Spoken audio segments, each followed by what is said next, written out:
Kembali lagi bersama channel kita semua. Jika Anda suka, jangan lupa komen, like dan subscribe, serta bila Anda berkenan, aktifin subtitlenya supaya ada tulisan teksnya. Kita langsung ke ceritanya. Perintah Kaisar Naga. Bab 5079-5080. Apa lagi yang bisa kita lakukan? Tentu saja kita harus pergi ke rumah keluarga Mo untuk meminta penjelasan, kata Tetua Tong. Tetapi bukankah Master Pavilion mengatakan bahwa kita tidak boleh berurusan dengan Dev lagi?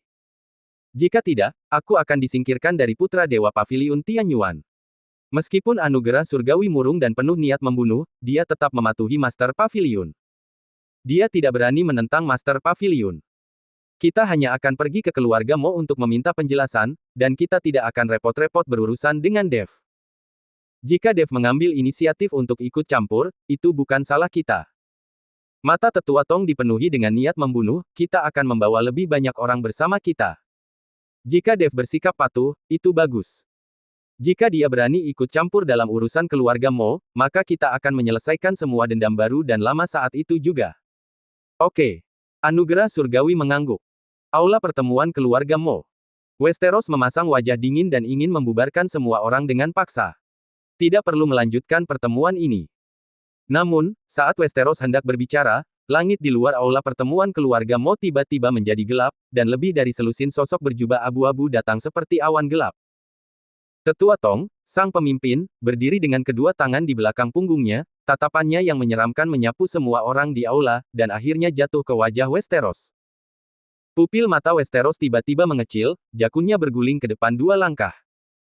Dia mengangkat tangannya untuk membungkuk dengan tenang, tetapi suaranya bergetar tak kentara. Tetua Tong, Tuan Anugerah Surgawi datang berkunjung, dan keluarga Mo merasa terhormat. Terhormat.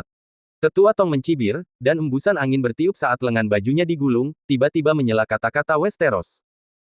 Dia melangkah di udara, dan setiap langkahnya seakan-akan menginjak hati Westeros. Westeros, kalian keluarga Mo sangat berani. Anugerah surgawi mengikutinya dari dekat, wajahnya sebiru pisau beracun, menatap Beatrice dengan mata yang hampir menusuknya. Luka yang dideritanya akibat luka serius oleh Dev masih terasa sakit, dan kemarahan saat ini membuat matanya merah. Beatrice, kamu benar-benar hebat. Westeros berkeringat di sekujur tubuh, dan dia melihat putrinya bersembunyi di belakang Dev. Dia menggertakkan giginya dan berkata, Penatua Tong, masalah ini. Ada kesalahpahaman. Kesalahpahaman. Penatua Tong tiba-tiba mengangkat tangannya, dan kekuatan spiritual berubah menjadi cambuk panjang dan mencambuk pilar di aula, dan kerikil beterbangan dan membuat semua orang takut untuk mundur. Dia menunjuk ujung hidung Westeros, apakah pertunangan Pavilion Tianyuan bisa disalahpahami? Izinkan saya bertanya, apakah Beatrice telah berlatih kultivasi ganda dengan pria liar itu? 3 kata terakhir menghantam aula bagaikan palu berat, dan para eksekutif senior keluarga Mo langsung gempar. Mereka tidak menyangka Pavilion Tianyuan juga tahu tentang ini. Mata Harkon berkedip, dan dia mengambil kesempatan untuk melangkah maju setengah langkah, dengan senyum sinis di bibirnya. Wajah Westeros sepucat kertas, dan dia terhuyung mundur setengah langkah, mengepalkan tinjunya di balik lengan bajunya erat-erat untuk mencegah dirinya jatuh. Dia tidak berani menatap Beatrice, tetapi harus berbicara, itu benar. Tapi Tetua Tong, ini adalah keinginan putriku sendiri, dan keluarga Mo tidak dapat menghentikannya. Tidak dapat menghentikannya. Anugerah surgawi sangat marah, dan bola api biru mengembun di ujung jarinya. Wanitaku ditiduri oleh orang lain, dan kamu mengatakan kepadaku bahwa kamu tidak dapat menghentikannya. Api menghantam lantai dengan ledakan, dan langsung membakar lubang hangus. Hari ini aku akan membuat keluarga Mo menghilang.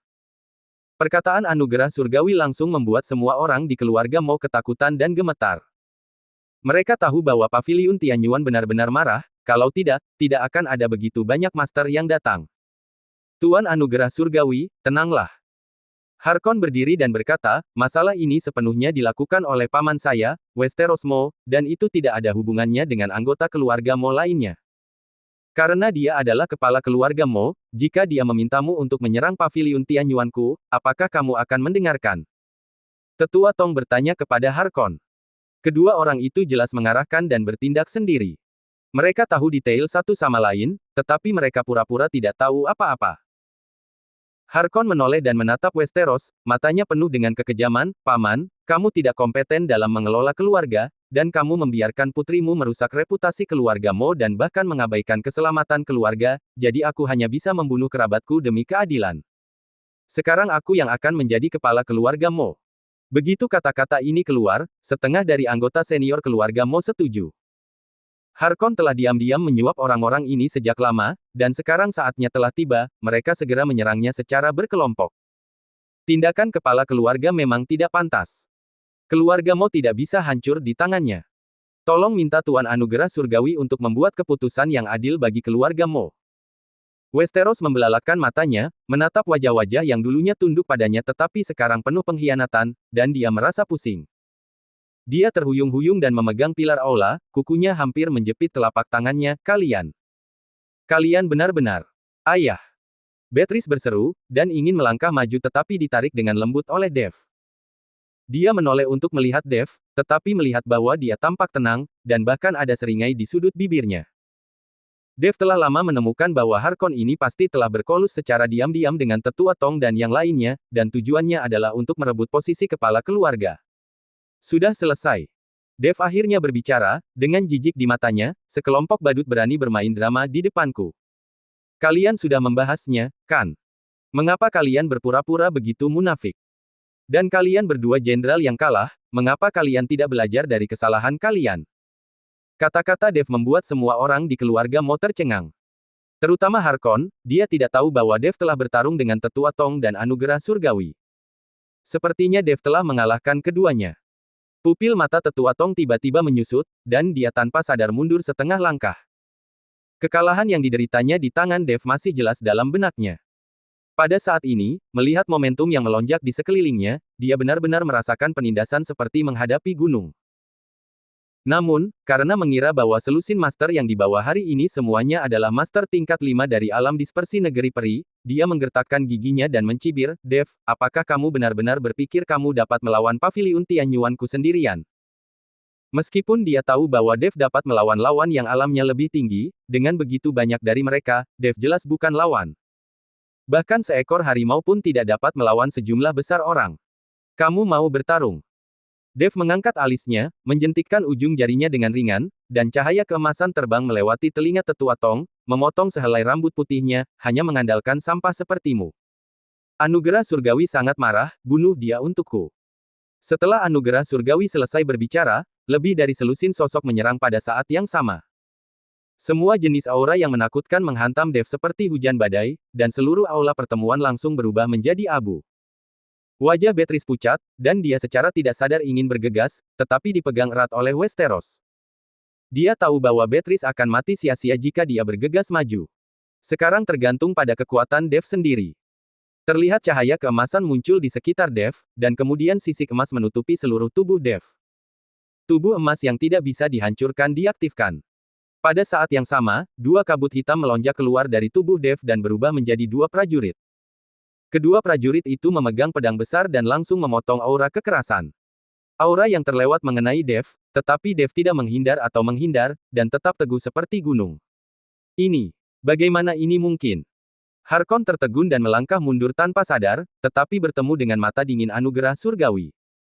Tetua Tong mengerutkan kening, dan hatinya bahkan lebih ketakutan. Selusin biksu kelas 5 alam dispersi negeri peri, tidak dapat mengguncang Dev sama sekali. Terutama dua patung prajurit itu, ini terlalu keterlaluan. Melihat ini, tubuh Westeros bergetar karena kegembiraan. Dia telah lama melihat bahwa Dev luar biasa, tetapi dia tidak menyangka Dev begitu hebat. Tampaknya dia membuat taruhan yang tepat. Hanya itu yang bisa kalian lakukan. Dev mencibir, mengangkat tangannya dan melambaikannya dengan lembut. Tiba-tiba, aura menyebar, melonjak seperti air pasang. Para biksu dari Paviliun Tianyuan yang terkepung didorong menjauh oleh tangan raksasa yang tak terlihat dan terbang mundur. Saat para biksu Paviliun Tianyuan terbang mundur, dua prajurit juga melompat. Lebih dari selusin biksu Paviliun Tianyuan mengikuti kedua prajurit itu untuk bertarung bersama. Namun, begitu mereka bertarung, lebih dari selusin biksu Paviliun Tianyuan merasakan tekanan. Bagaimanapun, kedua prajurit ini tidak hidup, tidak punya pikiran, dan tidak takut mati. Diiringi teriakan, semakin banyak biksu Paviliun Tianyuan mulai jatuh. Bersambung.